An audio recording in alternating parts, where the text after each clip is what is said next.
সুন্দর বলেই হাস্য উজ্জ্বল চেহারা থাকে। ওনার নাই কোনো হিংসা বিদ্বেষ,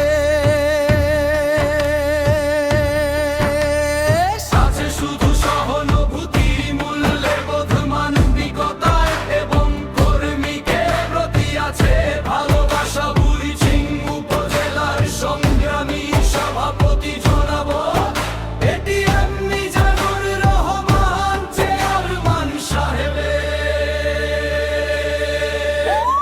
সমে দলের নেতা কর্মীদের সঠিক নেতৃত্ব দিয়েছে।